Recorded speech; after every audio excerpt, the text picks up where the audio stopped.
रुक जा बुढ़िया, आज तो फैसला होकर रहेगा। तुम्हारे बेटे को आने दो, आज तो फैसला होकर रहेगा। इस घर में या तो तुम रहोगी या तो मैं। बस आने दो तुम्हारे बेटे को।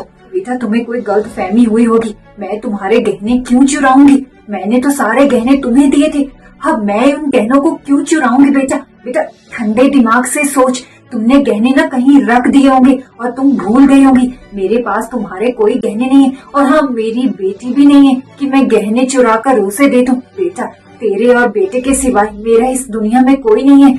अरे मैं अपने घर में चोरी क्यों करूंगी? बेटा बेटा इतना बड़ा कलंक मेरे ऊपर मत लगा। मैंने तुम्हारे गहने नहीं चुराए, ये तू भी जानती है और मैं भी जानती हूँ कि मैं तुम्हारे गहने नहीं चुरा सकती। तुम कहीं रखकर भूल गई होगी।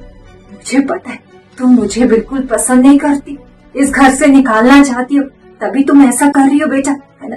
लेकिन मैं बुढ़ापे में कहाँ जाऊंगी? तुम दोनों ही मेरा सहारा हो, तुम दोनों को छोड़कर मैं कहाँ जाऊंगी बेटा? अरे मुझसे नहीं, तू ऊपर वाले से डर। मैंने तुम्हारे गहने नहीं चुराए, उन गहनों का मैं क्या करूंगी बुढ़ापे में? बेटा इतना झूठा इल्जाम मेरे ऊपर मत लगा, मैं सहन नहीं कर पाऊंगी बेटा, मैं तेरे आगे हाथ जोड़।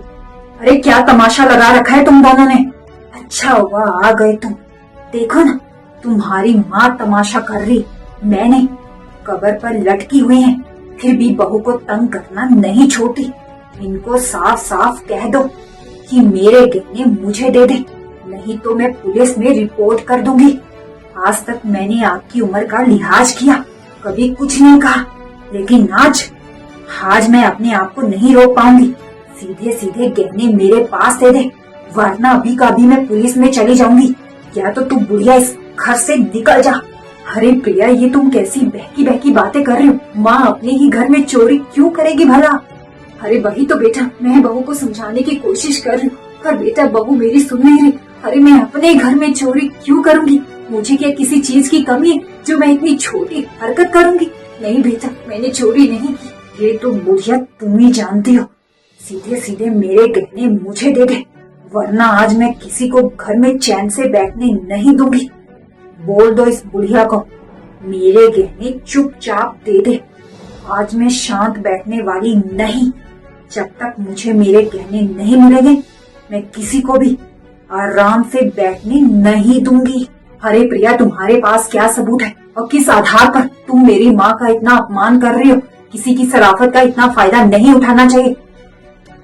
और प्रिया तुम्हें पता भी है सास क्या होती है? मेरी माँ ने आज तक तुम्हारे साथ सास जैसा बर्ताव नहीं किया। अगर किया होता तो तुम मेरी माँ का यूं अपमान नहीं करती।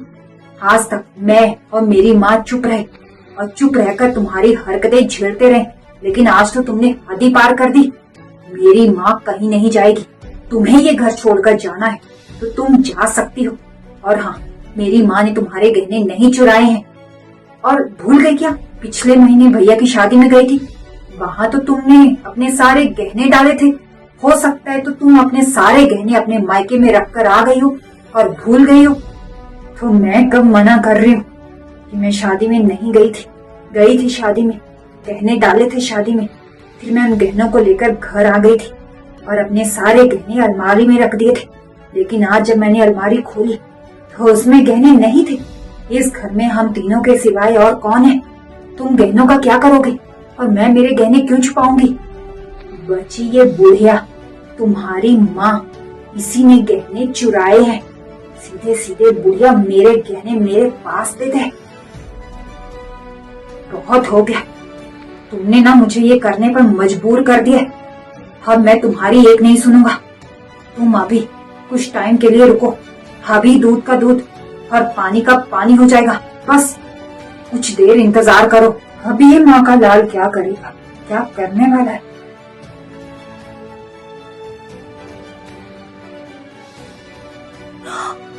माँ, अरे समधन जी मुझे माफ कर दो, मेरी ही परवरिश में खोट है जो मैं अपनी बेटी को अच्छी शिक्षा नहीं दे पाई, मुझे माफ कर दो। और प्रिया के गहने ये रहे, पिछले महीने शादी में आई थी ना तो सारे गहने मेरे पास दे दिए थे। पता नहीं ये बात वो कैसे भूल गई। हाँ बहुत अच्छी सास है, आपकी जगह मैं होती मेरी बहू मेरे साथ ऐसा करती। तो मैं उसे धक्के मारकर घर से बाहर निकाल देती। मुझे दामाद जी का फोन आया था, उसने मुझे सब बता दिया। गलती मेरी है, मैं मेरी बेटी को अच्छी शिक्षा नहीं दे पाई। मुझे माफ कर दो। आज तक आप इसे माफ करती आई हैं, तो आज भी इसे माफ कर दो। कोई बात नहीं समधन जी, नादान है बेटी, नादानी में ये सब कर दिया होगा। हाँ कोई बात नहीं, मैंने तो बहू को माफ कर दिया। अगर मेरी बेटी होती तो क्या मैं भला उससे नाराज होती? नहीं। अरे प्रिया, अब क्या तुम्हारे मुंह में दही जम गई जो तुम्हारी जुबान नहीं खुल रही? अरे ये तो तुम्हारी सास और जमाई राजा की शराफत है जो तुम्हें माफ कर दिया। अगर मैं होती तो तुम्हें धक्के मारकर घर से बाहर निकाल देती।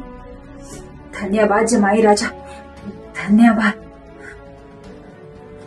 सासू माँ मुझे माफ कर दो, आप भी मुझे माफ कर दो। आज के बाद ऐसा नहीं होगा। पता नहीं मुझे क्या हो गया था। मुझे माफ कर दो प्लीज, आप दोनों मुझे माफ कर दो। अगर तुम्हारी भाभी ने मेरे साथ ये सब किया होता तो तुम्हें कैसा लगता? हाँ गलती तुमने की है, सजा तो तुम्हें मिलनी चाहिए। तुम्हारे साथ साथ मुझे भी। आज के बाद मुझसे बात करने की कोशिश भी मत करना, ना मुझे फोन करना और ना ही तुम्हें मायके आने की जरूरत है। समझ गए? गलती की है तो सजा तो मिलनी चाहिए। तुम्हारे साथ साथ मुझे इस सजा को भी भुगतना पड़ेगा, क्योंकि गलती जितनी तुम्हारी है उतनी ही मेरी है। मैं तुम्हें अच्छी शिक्षा नहीं दे पाई, तभी तो आज तुम अपनी सास से जुबान लड़ा रही हो, है ना?